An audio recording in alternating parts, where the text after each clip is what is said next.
Chapter 16 Demon Son. When Hidimba gave birth, due to both her and Bhim's mystical nature, the child immediately grew to adult form. He was named Gatagacha due to his bald head. The child was immensely powerful. He possessed all of his father's great strength, as well as his mother's mystical powers. The Pandava brothers all set about training the child. Gatagacha grew skilled in all weapons of war. His eventual weapon of preference was, like his father's, the mace. During the night, his demon powers grew even more powerful. Eventually, Gatagacha's training was completed. It was time for the Pandavas to move on. They were still wary of evading Duryodhana's spies and assassins, and should not have stayed in one place for as long as they did. Kunti asked Gatagacha to remain with and watch over his mother Hidimba. Gatagacha agreed, but made a pledge that if ever his father or the rest of the Pandava family required him, he would be there in an instant to help. The family thanked him and went on their way. Along their journey, they met sage Vyasa, the grandfather of the Pandavas, who guided them to the town of Ekachakra. In the village, they disguised themselves as the class of priests, the Brahmins, and stayed with the Brahmin family. During their time there, Bhim helped the village by slaying yet another demon, Bakasura.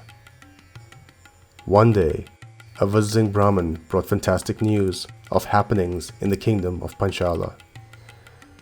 King Draupadi had long nursed a desire for revenge against Drona, the royal arms teacher of the Kurus. He performed a great sacrificial prayer to create a son who will be able to kill the great warrior Drona. His wish was granted. Out of the flames of the sacred fire stepped a powerful young man. He was named Drishtadyumna, the courageous and splendid one. But then, a second figure emerged from the flames, a young woman whose beauty was unmatched. Chapter 17 Daughter of Fire. When the Pandavas heard the story of the spectacular birth of King Draupadi's daughter, they were greatly intrigued.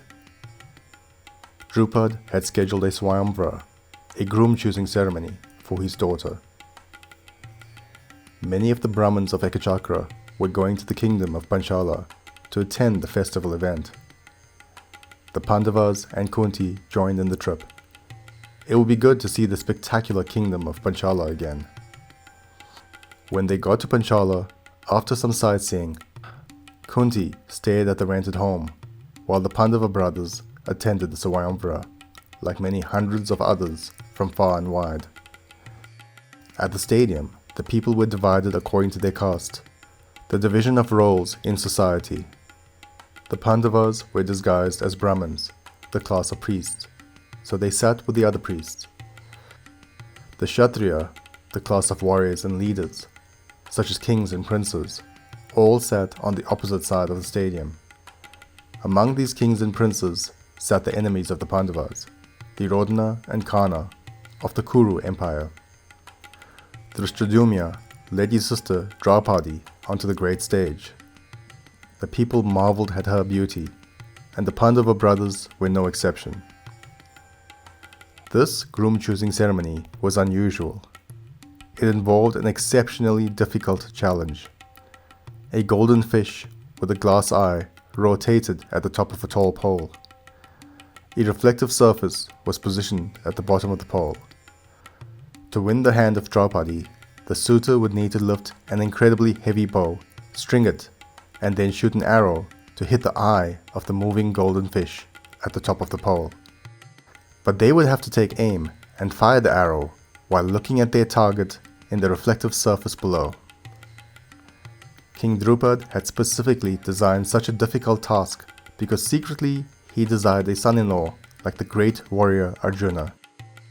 But as far as everyone knew, Arjuna had perished with the rest of the family in the burning house of Vandavat. So he would settle for a suitor who could at least come close to matching the skill of Arjuna. The potential suitors in the stadium grumbled at the ridiculous difficulty of the task presented.